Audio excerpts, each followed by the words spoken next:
What's good, YouTube, Twitch, boy Pablo. We're gonna show y'all how to actually mount a legitimate offense on the game. So that means creating offense, whether it's off stepping, creating offense, whether you close range, what to look for, just little things to help enhance your offense. Defensive techniques will be included in this just because sometimes in order to form offense, it might not just be completely done from an offensive standpoint. And what I mean is sometimes you can't just go straight forward to your opponent, landing hooks. All the time it might not be the jab. A person might be fighting southpaw and prevent you completely from utilizing your jab. So it's just certain techniques you might have to do to create offense. And without a proper defense, you won't even be able to get in your bag enough for those opportunities to come on offense. Sometimes you're just fighting a guy that's incredibly too good to where offensively you won't get directly what you want off, but it's very important that you get enough off to where it can help you win the fight. So one of the things, I'm gonna go ahead and start this up, and I'm gonna be pausing a lot throughout this because while I do show you all some of the techniques, it's gonna be important that I talk to you on this one even more than the pure blocking and defensive tutorial, because it's a lot of people in the game that I've played that has really good defense and then they lack on the offensive end of things. To create this amazing offense, I do believe you need respectable defense. If you close the gap and you're a pressure fighter, you gotta have defense enough to get close enough to even do that. You gotta learn the art of cutting the ring off, all of that. So I just want to provide a basic tutorial in terms of creating offense from the perspective of if you're a boxer on the outside, but also if you're an inside fighter. I want you to have an idea of what punches win rounds, what shots affect your opponent, because we don't want to change the style of the person on the game. I'm gonna pause it. We don't want to change the style of the person that play the game. If you got a style that you use and you've been winning with, but it's just you missing something, we're not trying to change your style. We're just gonna try to provide some insight. So you might be a guy who know boxing ain't your strong suit. Of course, it'd be cool if we could help implement some things that'll make your boxing a tad bit better, but we're going to talk about the effective things, you need to do to just create better results for yourself. So off rip, we're going to worry about the boxing part of this. So if you can see, I got my outside fighter, I got this guy pressing. So we're going to utilize the jab. We're going to be patient, let him punch. See the lateral movement? See how I do the hook over his uppercut? All I'm doing is taking my time, shooting the jabs to the body, giving them different levels. See how I'm rotating? I don't want to get trapped. But see this straight right? I missed it, but I'm going to tell you what happens. When your opponent comes forward and I'm backing straight up, he actually hit me with it. See that back step, back step, back step, uppercut. Literally make your opponent reach. When you catch the punch, sidestep. But don't do this here, because a lot of people do this too much stepping. Don't just keep doing it. You got to do it in a manner to where it's like you jab, you use the ring. Don't force a jab. See this? I'm just moving around, stepping with the straight. And then after I shoot that, I can rotate to my right. He just trapped me in the ropes right there. But you can typically roll out, even if you miss the shot. Your 1-2. Everybody know this is Fight Night Law. The 1-2 is always the most popular combination on the game. Jab, just come to, jab straight. Make sure you don't stay trapped on the ropes. Like I told you all in the defensive video, when your opponent traps you like this, whatever side got the most space, you exit. Don't do too much, you know what I'm saying, moving. Just try to catch the punch. See this? I anticipated what he was gonna do. and then I lean back. That lean is called the pull counter. And I always told you all that when your opponent leads with a jab, it's up to you to lean back, anticipate it straight. Always look for your opponent patterns, step in, certain stuff like the step in straight to the head or the step uppercut. You can also do sometimes a check hook. As you all can see, I weaved that perfectly just now. I evaded his shots. One of the main things I'm gonna just say is now this segment is for outside fighters. I'm utilizing the jab. I'm mixing it up and down. Understand you can't just freely throw some punches sometimes. Like if you throw a jab to the body, you might fight a great defensive fighter who will take that away. So it's up for you to make sure you're throwing it at a reasonable pace. Don't overthrow it. Just throw it enough. Even if you ain't landing it, you kind of want to freeze your opponent sometimes and step in with the straight. At times, you want to throw a power straight. See, like this, I'm using a speed style, so you all can't see it. But if this was OWC, you want to make sure you're utilizing your straight, most importantly. Especially if you're fighting on the outside, because you'll burn out. So, using the jab, we stand in the center of the ring. Always remember, in OWC terms, when it comes to straights, you want to make sure you land in the power straight. And this goes for offense. This goes for outside fighters and boxers who play Fight Night, especially in OWC. Always remember, if you're winning the fight from the perspective of power punches and counter punches in the straight department, if nothing more, those three departments, 8 to 9 times out of 10, you will win a fight if you just win in those 3 categories and your opponent is not landing much. Focus on mastering those. If you play OWC, the power straight is very pivotal.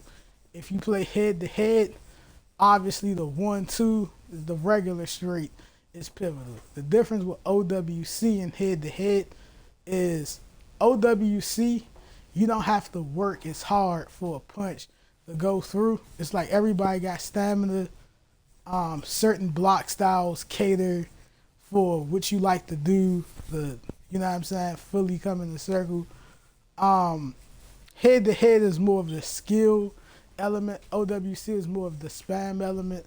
As a result, the OWC matches are much tougher. The head-to-head matches are much easier, but the GOATs of the game mostly played head-to-head first, and they took over OWC, if that makes sense. But thus far, as you all saying, when fighting on the outside, you want to be able to utilize your jab. You want to be able to detect patterns in your opponent's offense. So if you're going against a fighter and they leading with jabs, you want to counteract the jab by doing stuff like shooting straights over the top, better known as the pull counter. Anticipate their shot by leaning, bang. People don't freely throw hooks and uppercuts like that unless you're going against a spammer. And if you go against a spammer, you can uppercut, double uppercut, how I did in this video, and as you all seen in the last video. The 1-2 keep your opponent honest, but you got to get a good feel for your opponent punches. Always remember, no matter how good the player you play online is, 9 times out of 10, they fight in the system, a pattern that they comfortable with. And if they still playing and they've played the game for a while, they playing it for the love of the game. And that means they for sure got a system that they use. And this, all you all see is like this. I'm just using the jab, better known as the walking stick. That's like this side step. Sometimes if you're a boxer, bro, you can't, like, this what you can't do. Just boxing like this, no stepping. Like, you can't do that. Like, if you're going to just box like this, no steps at all, son, don't even play the game. You have to sidestep, and you have to sidestep, make the right reads. Anticipate your opponent, lead punch, take it away. When your opponents get to throwing big shots like straight, always know you can sidestep uppercut, sidestep uppercut, sidestep uppercut. Like, make sure you do it controlled. You can't just do your gas out, but make sure it's done at a reasonable pace. Anticipate what they're gonna throw, and to throw the punches that are counteractive. If they shoot jabs, we're gonna shoot straights. If they want to get happy and throwing hooks, we're gonna exit. Cause I noticed that on here. If you can anticipate a person throwing the hook, I just a simple step back, they'll let the straight literally split right down the middle. Or if you anticipate a person throwing hooks, what I love to do more than anything is punching between that hook. So say if a person's shooting the hook, and let's say they're doing a left hook, what I do is check hook to the body. So I'll show you all right here. Say if a person, see that? Like, see how he do a hook? Now I'm shooting it with the right. Literally like that. Just anticipate. It's boxing, you gonna get hit. We ain't worried about that. See that? Just punch in between punches. Let's try the uppercut. Like that. See that? Punching in between hooks. See that? When they get to throwing hooks, see I just open literally everything. Now you see he back to throwing the jab. See that? See? Real conserve. Look, I'm turning them. This was another tactic. Turn them so you don't get trapped on the ropes. Also, when you all on the ropes, if you're a boxer, I want y'all to get in this position. That's why I showed you all the defensive tutorial.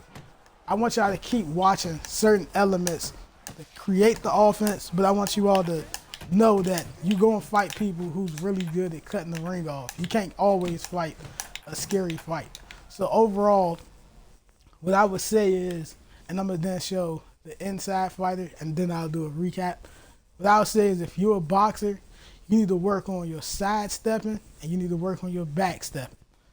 Backstepping is very effective. As I said, if you can anticipate a person throwing hooks or lunging, sometimes the backstep hook could be nice, the straight, and you fighting the flat-footed plotter, mixing the jab up and down. When they get too aggressive and overcommit with a jab heavy, then you can start also, once you got their timing, sidestep, uppercut.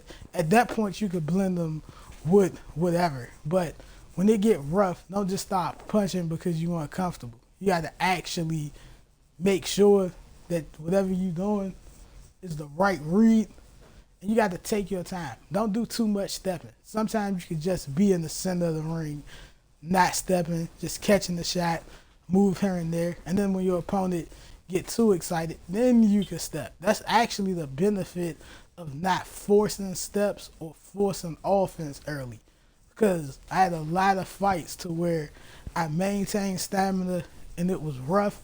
In the late part of rounds, because I had more stamina, I was able to shoe shine and win rounds because I had more stamina than my opponent. Or I was able to sidestep more and punches get through the block. This is like the video game version. It's hard to flat out mix your boxing knowledge just on the game in totality. You kind of got to mix the video game stuff as well. But nonetheless, from an offensive standpoint, you want to be able to step in with shots, sidestep shots, utilize your uppercut. If you play OWC, make sure the power department you winning that. Make sure the counter department you winning that. The power in the counter department, most important, in the straight department. And I'm going to be honest, 99% of your offense, if you're a boxer at least, will be the power straight. You're not going to really throw nothing else. You might be a guy who a little more versatile than others, so you landing the straight to the body, but I'm going to show you all the inside. But that's why you want that. See what I'm saying? Like, and if you're a boxer and your opponent gets you in the pocket, like I said, those were some of the things you seen me catch and shoot, almost James Toney, Floydish. I'm showing you that element because it's about what happened when you're in a rough situation. So I got to show it to y'all from the perspective of, yeah, I'm an outside boxer, so I'm boxing on the outside, but when it comes down to a person pressing you, you ain't letting you be an outside fighter just hinder you or make you one-dimensional. You actually got another gear or bag to get into. So from that perspective, definitely. Um, what else was I was about to say? Now for Inside Fighter, it's a bit different. It's the same, but it's a bit different. You need defense. Obviously, you can't be a punching bag. You don't have to be an amazing defensive fighter, but you have to be at least a B plus, the A minus defensive fighter. And I don't mean A plus in terms of you got to be moving around the ring, ultra sidestepping, backstepping, angles. You don't have to do none of that. You can actually be one-dimensional in the regard of how you attack your opponents, but you still have to have IQ. And what I mean by IQ is if you play OWC and you're an aggressive fighter, don't do a lot of stepping. That's going to harm you in the fight. If you want to truly break your opponent, you need to play shots. So some of the stuff you want to do is look where your opponent's moving. I set this guy up to kind of be an outside fighter. So as you all can see, he got his jab off. I don't care about that. I'm inside. I'm not about to do a whole lot of punching with him. See this? I'm going to anticipate where he's going. See this? Look, he's patient. That's cool. He ain't landing nothing serious. See that? Left uppercut to the body. He's rotating to his right. So I'm going to make sure my offense go to whatever side he's going to. So I'm anticipating this move. All this cute. Left uppercut to the body. See, I'm cutting the ring off, and this with power. See that right uppercut to the body? The elite fighters who play this game, that spammers or aggressive, this what they do. Left uppercut to the body. See that? He rotating to that side. Left uppercut to the body. See, I'm not doing a whole lot of, yeah, I'm letting you punch. Arthur better be you style. Yep. Cutting the ring off. Straight to the body. Literally this. This block. If you're an offensive fighter, I already gave you the sauce in the last video on how to just get your catching. Now you just need to look at your feet. See how I'm at enough of a distance to where I'm cutting the ring off like this. Yeah, I'm still getting hit because I'm aggressive, but I'm pressing. You can throw the jab if you want to. It depends on where you got your jab. As the fight progressed, if this was online, then you can start putting your combos together. That's one of my favorites. Left uppercut to the body, straight to the head. Obviously in orthodox, y'all know what combo that'll be. See this? See how on the step? Now guys like this, for y'all information, at OWC, I'm sure y'all play guys who's doing what I'm doing.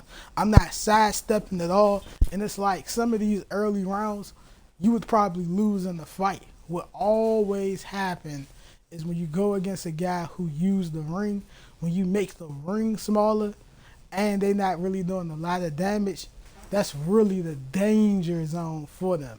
So they feel very uncomfortable. So what happens is they start to over exceed in stepping, and that them being up 3 rounds to 1 or 4 rounds to 1, the fight starts really turning. They start slowing down, and before you know it, by the time they show the scorecard after the 7th round, the fight 66 to 67, or it's either 1 or a 2 point swing. But because you got that much more stamina than them, that could be the deciding factor. So I would say if you're an aggressive fighter and you're going against a runner or just anybody in general, just place your shot. Don't do too much stepping. You only step when you go into them, like to close the gap, like that. See how I closed it? And then it's like uppercut, straight, and then you can do this once you're in the zone. Because what happens is your opponent to get tired. Now those uppercuts that I'm throwing, while they're not coming out with power, or like this, how I step in with it, my stamina is going to be on 100 or high 90s because I'm not doing a lot of stepping. So when they get to those rounds, I could then afford to burn my stamina. That's the point of having high stamina. So when it's time and the fight close or I'm down the point or upper point, I could literally separate myself by just letting my hands go. And because your opponent was so scared and they did so much moving, you'll be able to continue winning those rounds and you'll visibly know my punches, I'm starting to land more. Another thing to look for if you're an offense, this is for either fighter, whether you an offensive fighter or a pure defensive fighter, look for your opponent opening their mouth when they tired. Their stamina still might be 65 and your stamina might be at 78, but you'll just notice that you will land an uppercut or something, and then you'll notice like, ooh, it looked like he tired or he's heavily affected. Then you might throw a spam uppercut combinations like uppercut, uppercut, and the punches that get through. That's how you know your opponent slowing down. So one of the things I say, if you're an aggressive fighter, is anticipate where your opponent moving. If your fighter is an orthodox and he's rotating to his right and you orthodox, obviously you're gonna cut him off rotating to his right by rotating to your left. See what I'm saying? And one of the things you're gonna do is then that's when I say shoot that left uppercut to the body, but plant your feet. I don't care if you losing the round. That's fine. Just get to a point to where you timing where your opponent moves. Eventually, whether he's winning the round or not, you'll start to force up the attack. He starts to rotate the other way. When they do that, then that's when you shoot your uppercut to the body.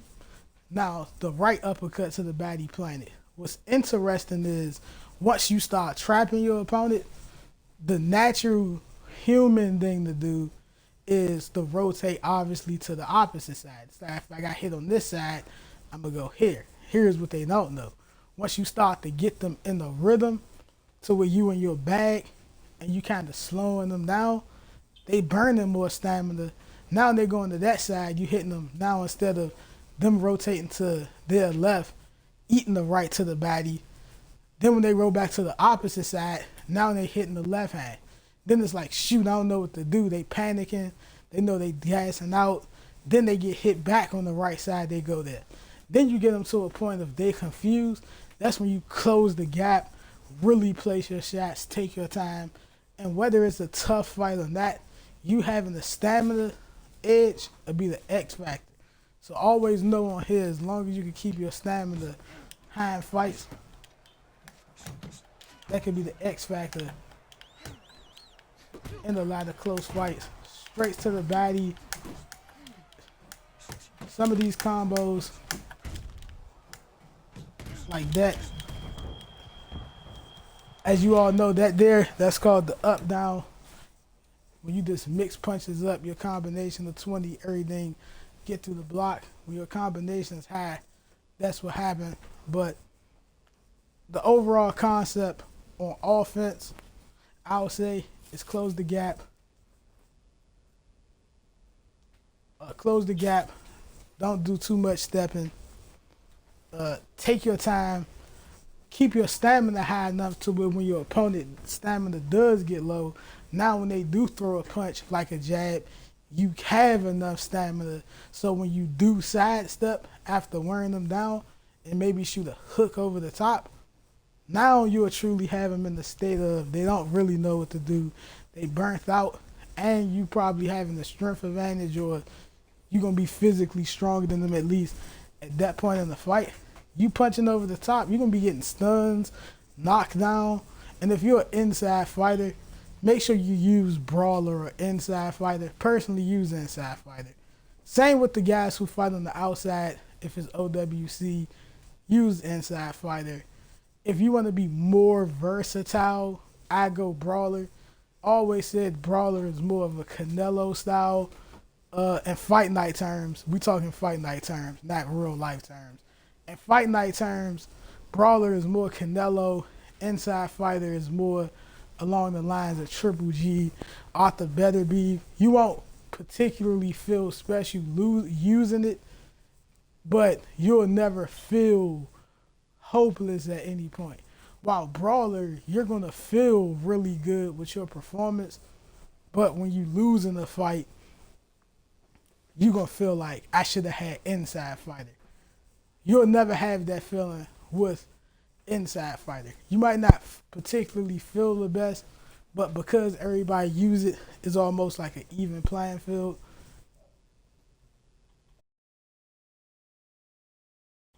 Type of. That's pretty much it. If you're an outside fighter, work on learning how to step. Work on if you have to fight in the pocket to create counters. Learn how to catch and shoot punches. Don't do too much on offense. Don't utilize the same patterns. All it takes is for the other guy to figure out. Just take your time. Don't overcommit. Don't do too much stepping. When it's time, you in the trenches and it's crunch time, just maneuver and thug your way out the situation. You'll be good.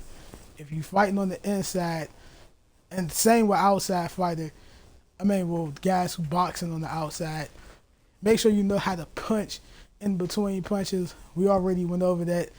You see a person throwing hooks, you can literally counteract their hooks with a hook of your own by punching in between. We're going to eliminate the jab at a distance by moving laterally.